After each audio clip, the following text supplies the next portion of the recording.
son indicaciones quirúrgicas, como dije, tumores pequeñitos, menores de 1 centímetro, bien diferenciados, o cuando hay cuadros de obstrucción intestinal, en abdomen agudo por obstrucción intestinal, para hacer colostomías simplemente derivativas. Entonces, esto sí fue pregunta de examen. Tratamiento de elección en el cáncer del canal anal.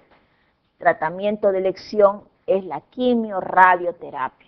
Puede ser que con ello reduzca el tumor y quede ahí establecido y que ya no requiera cirugía. Entonces, cáncer de ano, ya sea del margen anal o del canal anal, lo más adecuado es la quimio-radioterapia. Bien, vemos patología benigna de colon, la enfermedad diverticular del colon. Cuando hablamos de divertículos, decíamos que en el tracto digestivo tenemos los divertículos verdaderos, como el divertículo de Meckel, o tenemos los pseudodivertículos o divertículos falsos, como el de Zenker del esófago, el epifrénico del esófago también, pseudodivertículo, y los divertículos colónicos son también pseudodivertículos. Estos se consideran herniaciones de la mucosa y de la submucosa a través de la capa muscular circular del colon. Es un falso divertículo. Se dice que se produce por un aumento de la presión intraluminal. Un aumento de la presión intraluminal en el colon hace que la capa mucosa y submucosa protruya. ¿Y por dónde protruya? Protruye lo más lejos posible de las tenias. ¿Por qué? Porque las tenias va a ser zonas de reforzamiento en el colon. Entre tenia y tenia existe una capa muscular circular. Ustedes saben, la circular interna. La longitudinal en el colon se convierte en tenia. Entonces, en esta capa circular del colon existen lugares por donde ingresan las arterias nutricias, que hacen pequeños orificios o perforaciones a la capa circular del colon, y por estos orificios es que se producen las herniaciones de la mucosa y submucosa colónica. Entonces tenemos la pared del colon, la zona donde encontramos las tenias, y entre tenia y tenia ingresa la arteria nutricia a toda la pared de la muscular circular. Por esa zona es que se produce la herniación de la mucosa y submucosa de la pared del colon. Se debe a un aumento de la presión dentro del lumen, dentro de la luz del colon. Nuevamente, tienen que ver como sus causas, una dieta baja en fibra, una disminución del volumen de las heces, un aumento de la presión intraluminal del colon, y esto va a generar, de acuerdo a la ley de Laplace, un aumento de la tensión superficial en la pared del colon. Aumenta la presión en la pared del colon y esto genera un divertículo por pulsión. Está asociado a edades avanzadas y a una disminución de la elasticidad en las capas del colon. ¿En dónde va a haber mayor presión intraluminal? Cuando el diámetro es menor. A menor diámetro va a haber mayor presión. Por lo tanto, van a haber más divertículos donde el diámetro del colon es menor. Hay más divertículos a nivel del colon sigmoides. Entonces, los divertículos del colon, enfermedad diverticular del colon, que comprende dos formas clínicas. La diverticulosis, que generalmente se hace presente como hemorragia digestiva baja y constituye la primera causa de hemorragia digestiva baja masiva. Y la diverticulitis, que semeja un cuadro de apendicitis del lado izquierdo, una forma inflamatoria aguda del lado izquierdo.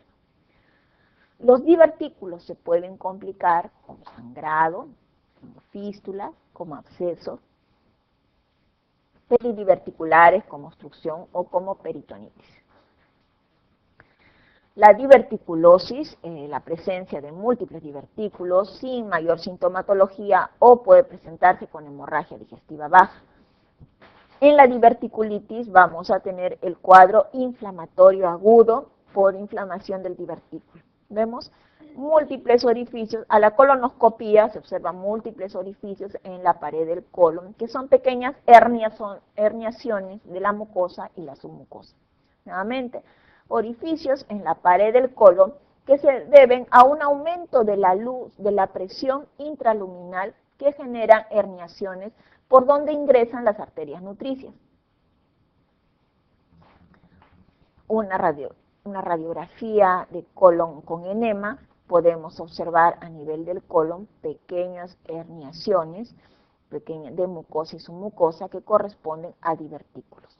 Aquí también, esto es una imagen de colon con enema a doble contraste, pequeñas herniaciones que corresponden a divertículos. Más frecuente a nivel del lado izquierdo, más frecuente a nivel del colon sigmoides. Para diagnóstico de cuadros complicados de diverticulitis, el mejor estudio por imágenes de la diverticulitis es la tomografía abdominopélvica. Esta nos va a dar una sensibilidad alta de hasta 98% y una especificidad de hasta 100%. La ecografía da una sensibilidad más baja, de 66%, y es alta cuando hay abscesos o cuando hay fístula o hay aire y líquidos en el absceso. Ahora, entonces, en la enfermedad diverticular del colon podemos tener que el paciente es completamente asintomático, como el mayor porcentaje de pacientes, 70%, o pacientes que pueden sangrar en aproximadamente 15%, o como pacientes que se puede presentar como un proceso inflamatorio, una inflamación de un divertículo, presenta como una diverticulitis. Y esto se presenta alrededor de 25% de pacientes. La diverticulitis puede ser una leve inflamación peridiverticular con líquido escaso peridiverticular que va a ceder. Esto es la diverticulitis simple, que solamente requiere manejo médico, hidratación, NPO y antibiótico terapia o un paciente hospitalizado. Diferente de la diverticulitis, que es menos frecuente, complicada, que se complica con la formación de un absceso, con un cuadro obstructivo bajo, con la perforación y haciendo una peritonitis, o con una fístula intestinal. Entonces, los divertículos del colon más frecuentes que sean asintomáticos, en menor frecuencia que sangren o que sea un proceso inflamatorio como diverticulitis.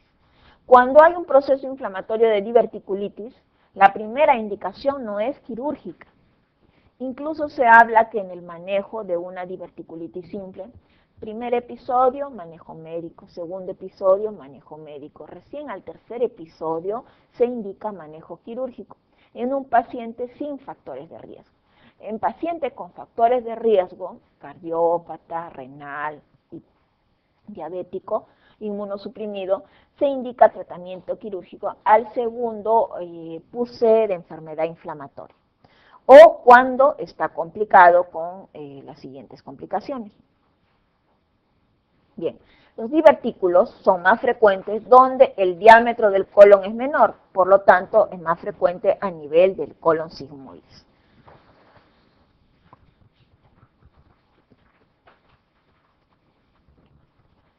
En el manejo, terapia, observación, antibiótico terapia, hidratación en la mayoría de casos de diverticulitis, solo cuando está complicado con absceso, fístula, perforación, en esos casos va a tratamiento quirúrgico.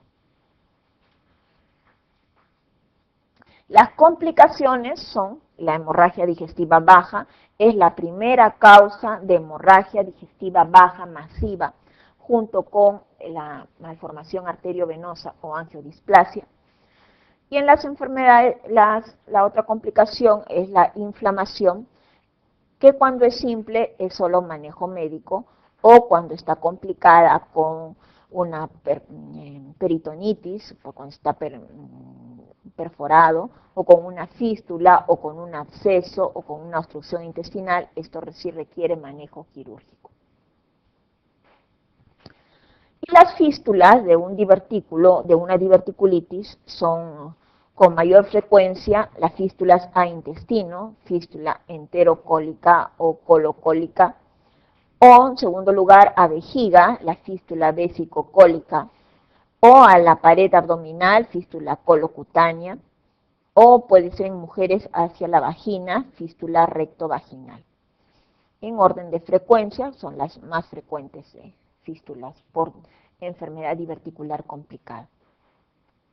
Y la imagen estándar para el diagnóstico de diverticulitis lo constituye la tomografía abdominopélvica, donde vemos una zona inflamatoria, aire libre, líquido y zona heterogénea, que hace el diagnóstico de diverticulitis complicada con un absceso. Esto requiere tratamiento quirúrgico.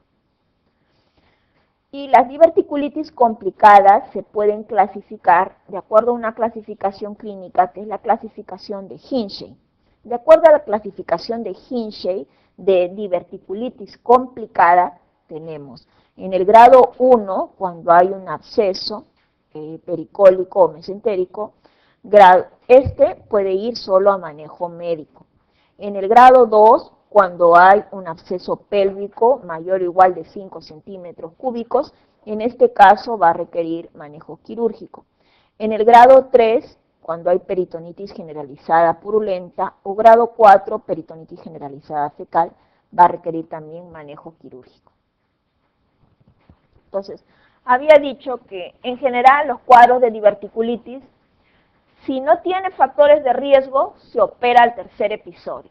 Si tiene factores de riesgo, inmunosuprimido, renal, cardiópata, diabético, se opera al segundo episodio de diverticulitis. Y son factores de riesgo, la edad mayor de 65 años, paciente desnutrido,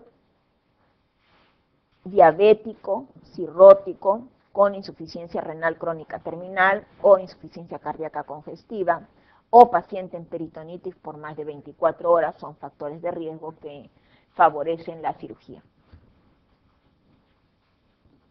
¿Qué tipo de antibióticos utilizar? Si la diverticulitis es leve y sin factores de riesgo, se puede usar amoxicilina, ácido clavulánico, cefalosporina de tercera generación más metronidazol, o se puede usar quinolonas más metronidazol.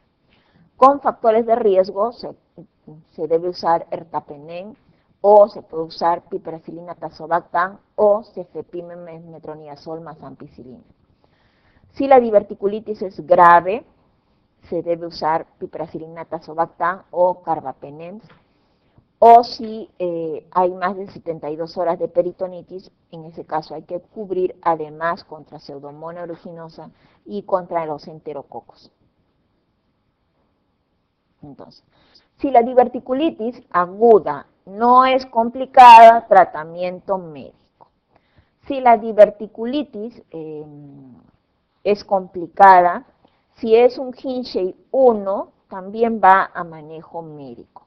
Si es un Hinchey 2, que el absceso es pélvico mayor o igual de 5 centímetros, va a ir a tratamiento quirúrgico de drenaje. Si es Hinchey 3, la peritonitis purulenta, o Hinchey 4, la peritonitis fecaloidea, esto va a ir a la laparotomía por tratamiento de la peritonitis. Bien, veamos ahora las hemorroides. Bien, las hemorroides se definen, ¿sí? Entonces Hinchey 1 siempre, o sea, no siempre es quirúrgico. Hinchey 1 no, manejo generalmente médico, con tratamiento antibiótico parenteral, porque se presume, ahí no está bien definido, pero se presume que el absceso del Hinchey 1 es menor de 5 centímetros cúbicos y va a acceder al tratamiento antibiótico. En cambio, en el Hinchey 2 es mayor o igual de 5 centímetros y este requiere drenaje, que por la localización generalmente ese drenaje es quirúrgico. Las hemorroides son formaciones vasculares del margen anal y del canal anal. Están presentes desde la vida embrionaria. Algunas van a ser sintomáticas y en relación a la línea pectínea, a la línea dentada, Aquellas que están por encima de la línea dentada las llamamos las hemorroides internas. Y esas son las que van a tener la clasificación o la graduación de 1 a 4. Mientras que las que están por debajo de la línea dentada son las hemorroides externas. Estas generalmente no tienen clasificación, solamente se describen por las agujas del reloj, la localización en donde se encuentran. Características. Las que están por encima de la línea dentada, generalmente, de acuerdo a, si vemos el orificio anal como las agujas del reloj, estas se van a ubicar en la posición 4, 7 y 11. Están por encima de la línea dentada. Las hemorroides internas no duelen, pero sangran. Y antes de sangrar, como dan efecto de masa, hay un tenesmo. Entonces el paciente pues, se presenta con tenesmo. Entonces, la hemorroides interna no sangra. Puede prolapsar y dar, en algunos casos, cuando prolapsan, dan hemorragia digestiva baja. La primera causa de hemorragia digestiva baja, no masiva, es la hemorroides. Esta hemorroides es la interna, porque las externas, esas no sangran, esas se trombosan. Las hemorroides internas son dependientes del plexo hemorroidal superior y van a drenar hacia la circulación de la porta. Si ustedes recuerdan, la arteria mesentérica superior tiene su rama terminal, que es la arteria hemorroidal superior. La arteria hemorroidal superior también tiene dos venitas, las venas hemorroidales superiores. Las venas hemorroidales superiores son tributarias o afluentes de la vena mesentérica inferior, que va a formar finalmente el sistema de la porta. Entonces, las hemorroides internas drenan al sistema de la porta, mientras que las hemorroides externas, las que se encuentran por debajo de la línea dentada, estas drenan a la circulación sistémica al sistema de la vena cava inferior. Entonces, las externas son normalmente de posición coronal, son muy dolorosas, sobre todo cuando se trombosan, cuando se complican, se trombosan y dan dolor intenso, y el paciente llega a la emergencia con intenso dolor por una hemorroides trombosada. Esa hemorroides trombosada es una hemorroides externa, porque la interna no se trombosa, esa sangra. Bueno, las causas en general de las hemorroides son el aumento de la presión venosa, la obesidad o factores posturales mecánicos. Bien. Las causas, cuando no hay obstrucción orgánica al retorno venoso, se deben a una dieta baja en fibras, hay factores hereditarios, el estreñimiento, a esfuerzos al defecar, también las diarreas pueden provocar hemorroides. Factores de la mecánica postural, por ejemplo, los choferes que están mucho tiempo sentados, alteraciones del tono esfinteriano, esos son sin obstrucción al retorno venoso. Con obstrucción al retorno venoso, la causa, el embarazo, las causas de hipertensión portal, como son la cirrosis hepática o la trombosis de la vena portal. Entonces, decíamos que las hemorroides se clasifican. Por encima de la línea dentada son hemorroides internas. Estas hemorroides internas van a ser tributarias del plexo hemorroidal interno. Este plexo hemorroidal interno va a drenar a la vena mesentérica inferior y esta es del sistema de la porta. Sobre la hemorroides interna vamos a tener mucosa rectal. ¿Por qué? Porque están por encima de la línea dentada. Son pocas, generalmente son en pocos números, y son indoloras. Mientras que las externas, las que se encuentran por debajo de la línea dentada, estas van a ir a drenar al plexo hemorroidal externo y finalmente este va a drenar al sistema de la vena cava inferior. Como están por debajo de la línea dentada, estas están cubiertas por piel perianal. La hemorroides interna, mucosa rectal. La hemorroides externa, piel perianal. Y son en alto número tanto que se ubican en posición como si fuera una corona alrededor del ano. Y son bastante dolorosas. Nuevamente lo mismo. Las hemorroides internas drenan al sistema de la porta. La hemorroides externa drena al sistema de la vena cava inferior. Más frecuentes en el embarazo o pacientes con estreñimiento, dieta baja en fibra. En las internas pueden haber hemorragia digestiva baja, no masiva, puede haber tenesmo, disconfort, escozor no es síntoma de hemorroides, y acá observamos piel perianal, y una tumoración un poco azulada, esto es una hemorroides externa trombosada. Esto es una urgencia quirúrgica. El tratamiento de una hemorroides externa trombosada, una incisión, retiro del coágulo, o en otras palabras, la ablación del coágulo trombosado. Como consecuencia de ese tratamiento voy a obtener este remanente de piel que se conoce como plicoma y nuevamente va a recidivar la hemorroides. Es decir, este tratamiento tiene una alta recidiva, pero es el tratamiento indicado en la emergencia de un paciente con hemorroides externa trombosada. Bien, entonces, después de que se ha hecho la ablación del trombo de la hemorroides externa, se va a generar un plicoma. Posteriormente, se programa al paciente para hemorroidectomía de manera electiva. Y después, cuando les preguntan cuál es la técnica quirúrgica de elección en tratamiento de hemorroides, ustedes marcan la técnica de Milligan-Morgan. En realidad, actualmente se utilizan múltiples técnicas, no sé por qué en los exámenes de reaccidentado hablan de la técnica. Bueno, es una de las técnicas posibles. Lo que se hace es todos los paquetes hemorroidales, dividirlos en 3 grupos de paquetes hemorroidales y resecar la hemorroides y dejar abierta la lesión para cierre posterior. Ese es el tratamiento de la hemorroidectomía a lo Milligan-Morgan. Bueno, decíamos, por encima de la línea dentada son hemorroides internas y estas se clasifican de la siguiente manera. Grado 1 cuando se hace presente solo al pujo. Grado 2 cuando sale espontáneamente. Grado 3 cuando sale y que para que regrese se necesita a través de reducción manual. Y grado 4 cuando sale y ya no regresa, se encuentra totalmente prolapsada.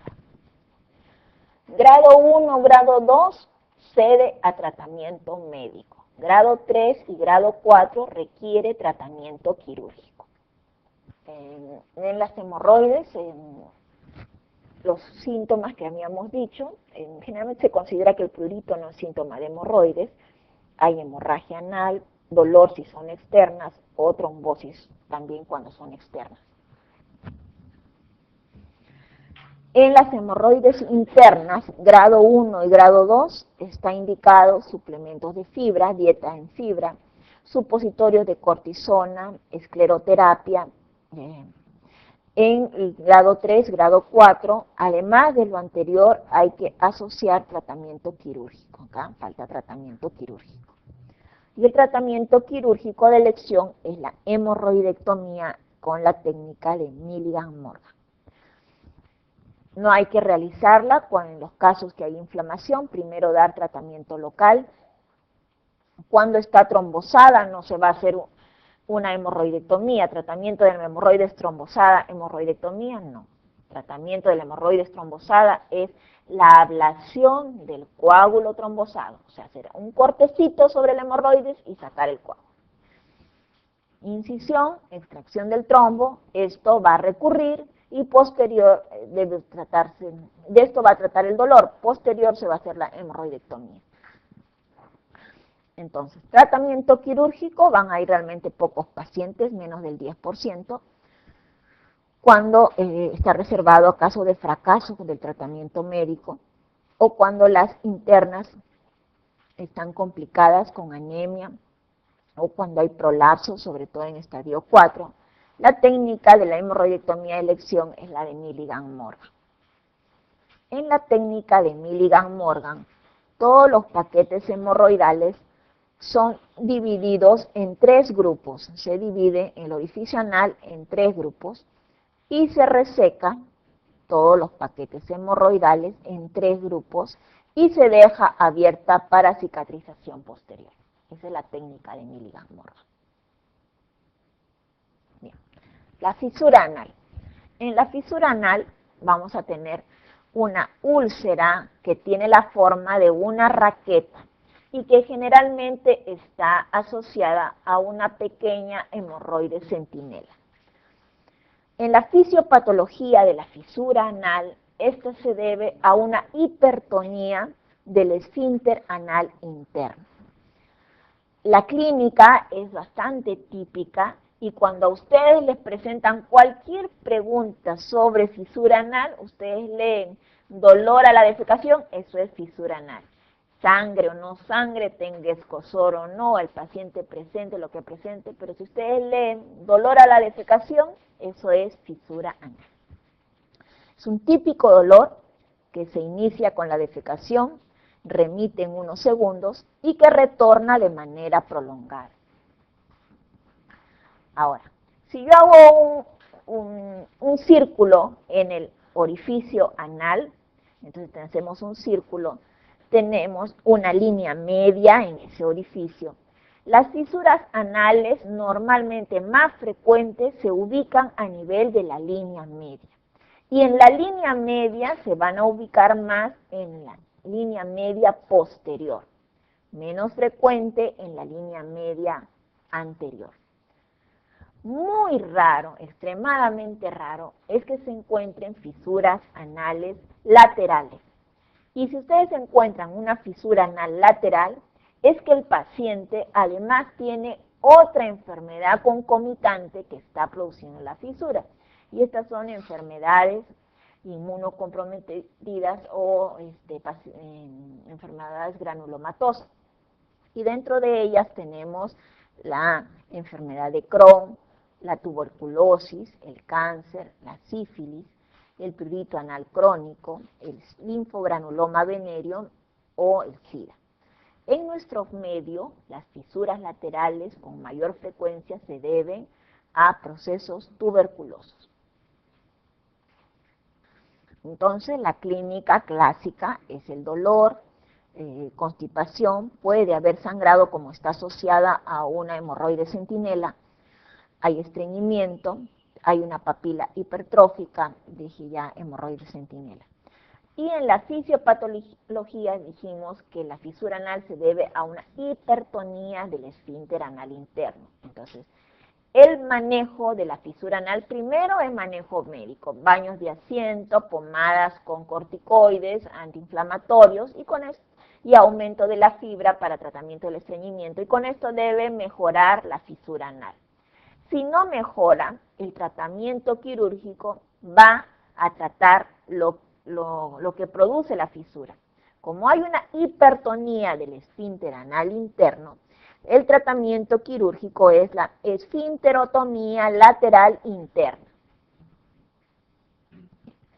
Las fisuras, esto es el orificio anal, más frecuentes son en la línea media y en la línea media 90% las posteriores, menos porcentaje las anteriores. Completamente raros son las fisuras anales laterales. Y si encuentran fisura anal lateral, o el paciente tiene enfermedad de Crohn, o colitis ulcerativa, o tiene sífilis, o tiene tuberculosis, o tiene leucemia, o tiene un cáncer del canal anal, o tiene seropositivo en fase SIDA. Bien. Ahora veamos la fístula perianal. La fístula perianal representa la primera causa del absceso perianal, es decir, el absceso perianal es la complicación de la fístula perianal. La fístula perianal es un puente, es un trayecto. Tienen un orificio externo y un orificio interno. Cuando el orificio externo se tapa, entonces ya no drena y se forma el absceso perianal. Es más frecuente en los varones entre la tercera y cuarta década de la vida.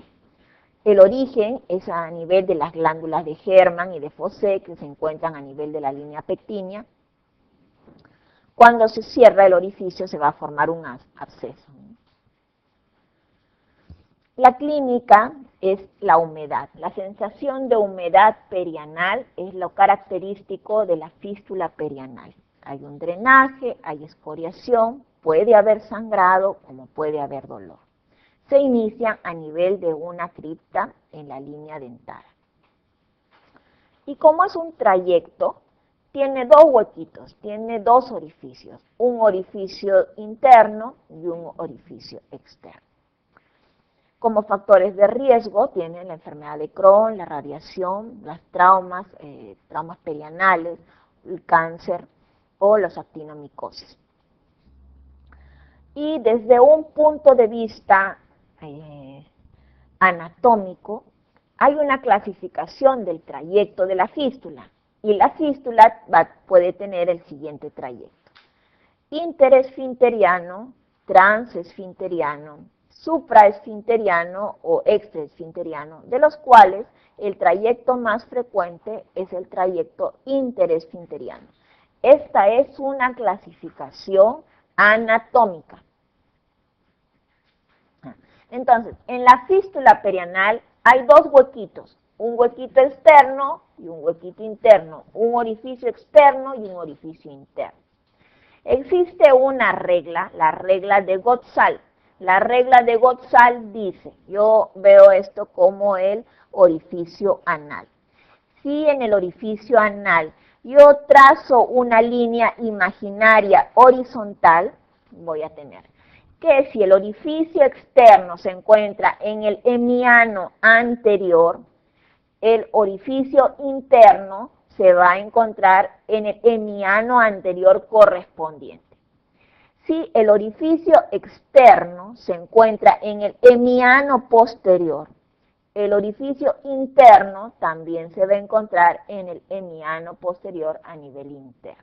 Eso es lo que dice la regla de Gottshall. Y en la clasificación anatómica de las fístulas perianales, el trayecto más frecuente es el que se encuentra a nivel interesfinteriano, es el más frecuente. Pero hay también, quirúrgicamente hablando, cuando se trata las fístulas, se hace una anoscopía, y en la anoscopía observamos el canal anal. Aquellas que se encuentran muy cercanas al borde, al margen anal, se llaman las fístulas bajas. Aquellas que están por debajo de la línea pectínea, las fístulas medias.